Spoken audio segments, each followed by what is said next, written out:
Trebuie să vorbesc cu ăsta, vreau să văd de When did the Express de become ordine. so lively?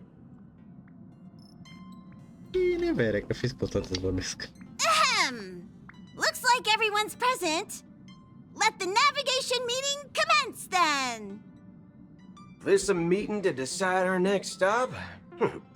How we doing this? A show of hands. Hold your horses, cowboy. It's for those to decide.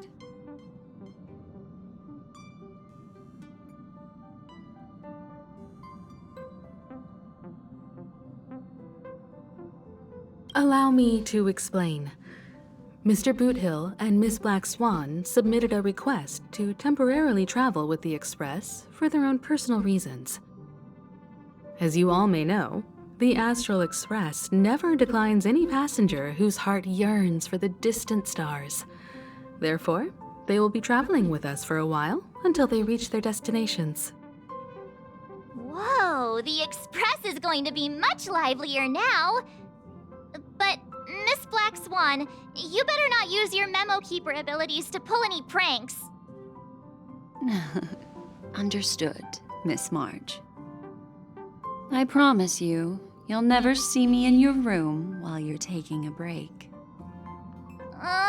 Don't! You're freaking me out. All right. Now that everyone's met everyone, we can continue our navigation meeting. Firstly, Pom-Pom wishes to thank everyone. If it weren't for you all unearthing the truth about Penacony, Pom-Pom would have never known where Mikhail and the rest had gone. What they had to go through was regrettable, but I reckon they all fulfilled their wishes. And it was thanks to all of you. Thank you, everyone. Now then, we come to the crux of this navigation meeting. We must decide on the Express's next stop. Let me introduce our current options. The first choice is from Himiko, the oceanic planet of Lushaka, a planet composed entirely of water. Many aquatic races reside there. Of course, it's also the home planet of the venerable, nameless Mikhail.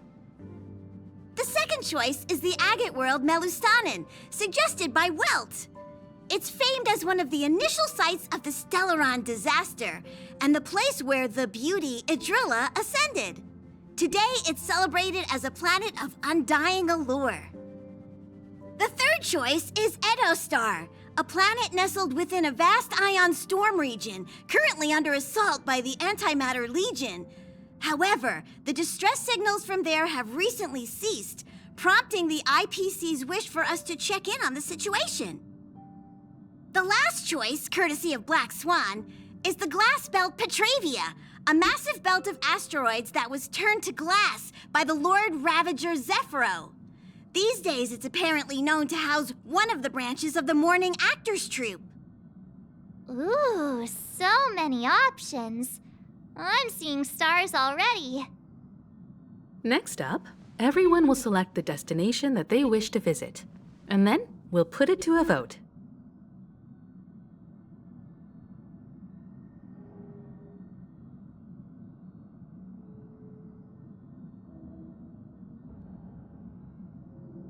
This trip to Penacony has allowed me to see another side of the Stellaron disaster. In terms of symbolism, the state of the dreamscape bears a striking resemblance to the agate world. Visiting it might deepen our understanding of the Stellaron. That makes sense. If that's the case, I vote for the agate world too. I personally think the situation on Edostar might be more urgent. As Nameless, should we not extend a helping hand? March is right. Though the fact that the distress signals have ceased means we're probably too late. But I still think we should investigate the situation there. 3 votes for the agate world, 2 for Edostar. Looks like we have a winner! Next stop, the agate world, Melustanen! Then this navigation meeting is adjourned. I'll go check the warp jump coordinates. Everyone can catch up on some rest in the meantime. When it's time to make the jump, Pom-Pom will make an announcement. There's still some time before the jump. What should I do?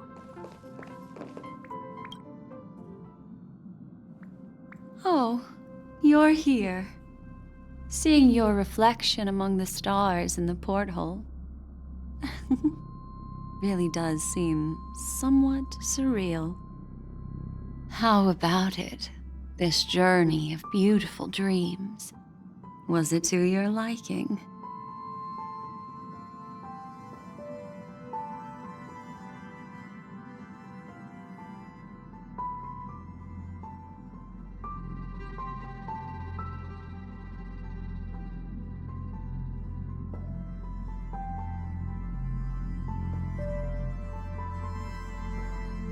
There's a rich scent of curiosity here.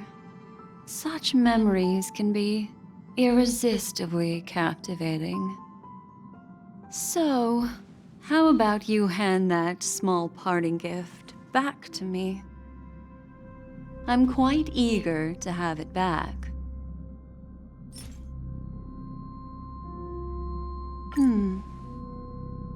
Oh?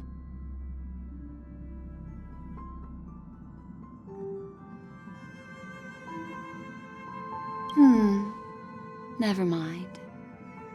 I just stumbled upon a particularly fascinating spot in your memory. Before I explain, I would like to apologize to you. This farewell gift I gave you isn't really a compass from the memory zone, but merely an empty light cone.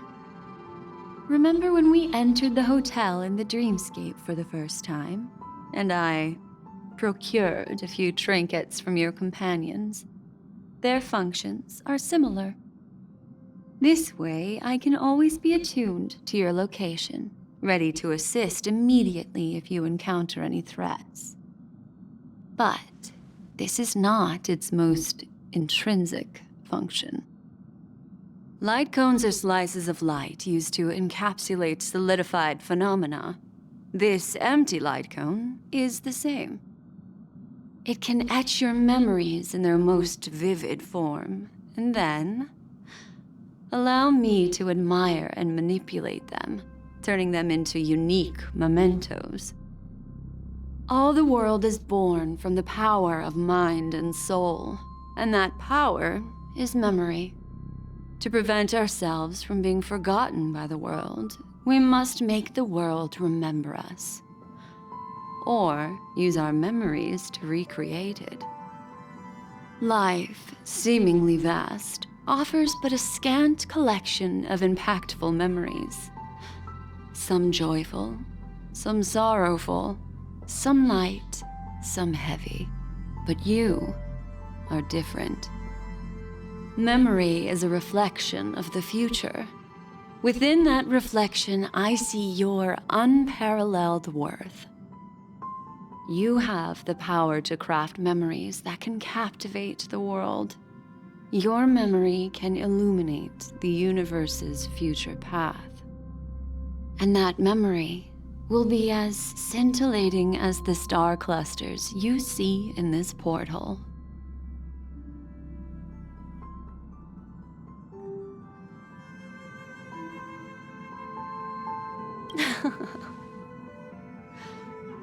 The memories I have of you are not enough for me to predict a future that lies too far ahead. But I can tell you one thing. My favor towards you stems from a more profound reason. The reason is simple.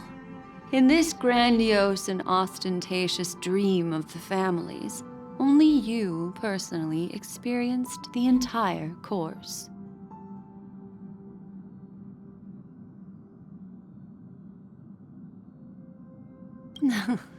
Patience, my friend. I will reveal the answer to you, but that time is not now. Turn around and take a look at your friends. Every one of them is reveling at the arrival of their next destination, all filled with hopes and expectations of their own present and future. Revealing everything at this moment would be a bit of a buzzkill, wouldn't it? I'm looking for an opportune time, a time when you're totally at ease. Perhaps when the night grows hazy and you're about to drift off would be the most opportune.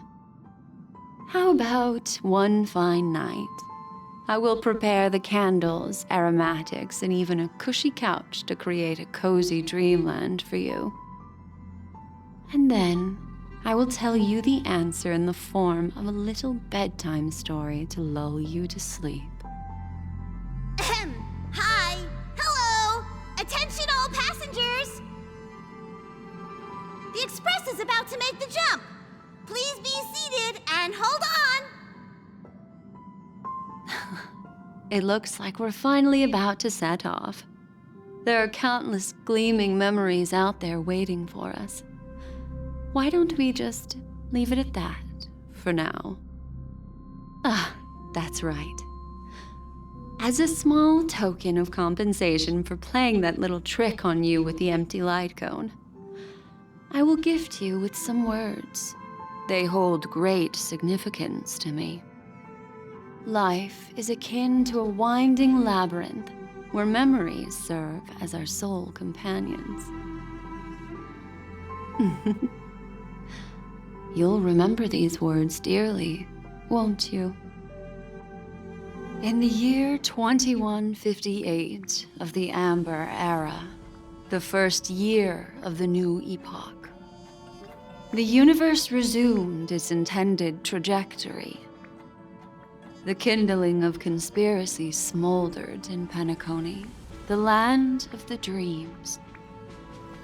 Failing to erupt into a blaze, it instead flickered briefly on Klapoth's anvil, before vanishing in the blink of an eye. The dead and those fated to die remain in their eternal slumber, while the living find solace in deep sleep. All clamored in a cacophony of silence, and then went about their own ways. The cosmos emanated a vitality characteristic of a new era, all for the modest price of a brother and sister's mild grief. Babies are born as stars extinguish. The silver rail unfolds.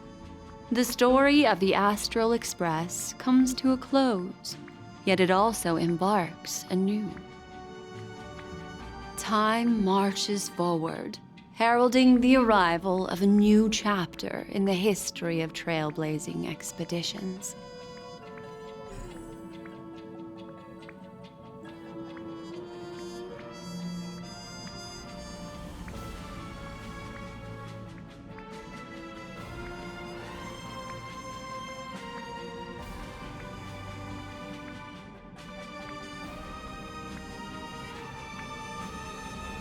Na. Na, cultură. Știi ce n-am înțeles niciodată? De ce s-au gândit să facă ending-ul ăsta așa ca și cum ar fi un film? Că cred că suntem pe la începutul sau jumatea jocului. Dacă iar fac vreo 7 n-astii, că iar sunt 7 elemente sau... Countless shooting stars streak the sky tonight. If you can pick the right one, it will carry your wish to thousands of distant worlds. You're feeling very relaxed now, aren't you? So, then, it's time to tell you a little bedtime story. Well, let's start with a conclusion. The crew was defeated in the battle against Sunday. Everyone in Penacony failed, and no one survived. But don't panic. The truth, as horrifying as it may be, is not yet irreversible. There's still a glimmer of hope, and that's why I'm here. Next, I'll use this empty light cone that carries all your memories to relive everything that happened before. And when this story reaches its end, I'm sure someone as clever as you will notice that. There's a major flaw in the story you have experienced. Yet, within that flaw lies a glimmer of hope. Are you ready for it? Do you remember everything? When the clock turned back, the Express started a warp jump, sending you to a strange dream. You were bewildered back then, and then a Galaxy Ranger named Acheron showed you a way out. When you arrived at the Reverie Hotel, you met the doorman Misha and had a confrontation with Aventurine, an IPC representative. Thankfully, Acheron appeared again and helped you.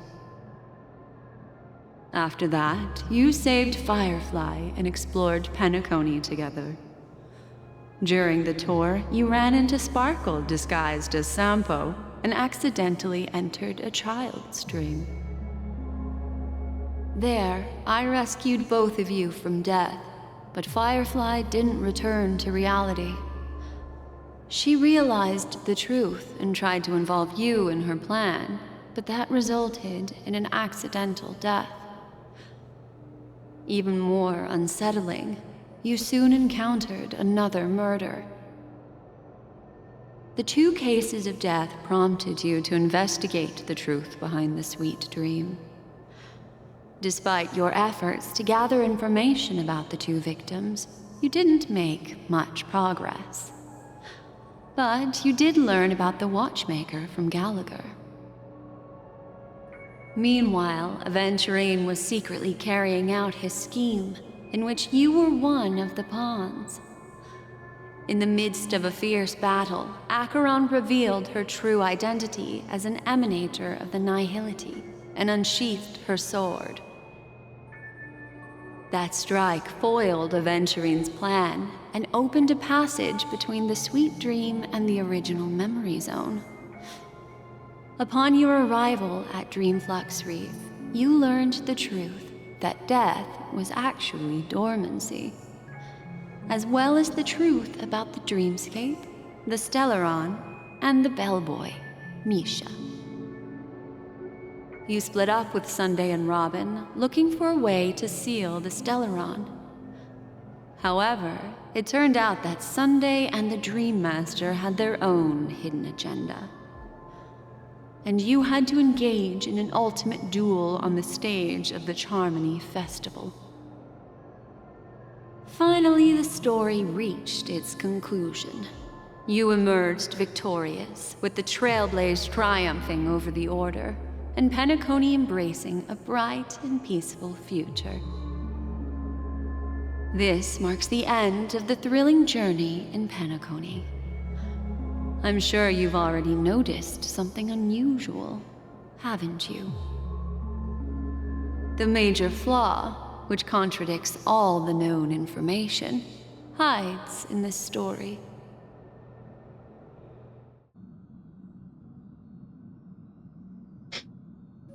Are you suggesting that the sleeping and shapeless never bestows its gaze upon anyone, and thus no one can truly possess the power of the Nihility? That's a very astute guess. But unfortunately, Acheron did progress further down the path of the Nihility. Her unwavering belief in liberating the world from the grasp of paths surpasses the capabilities of ordinary humans. I'll discard that incorrect answer for you. Take your time and think it through. What is the fatal flaw?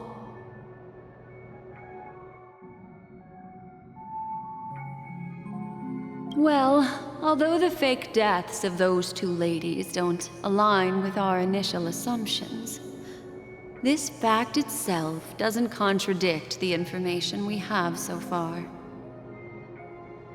I'll go ahead and eliminate that incorrect answer for you.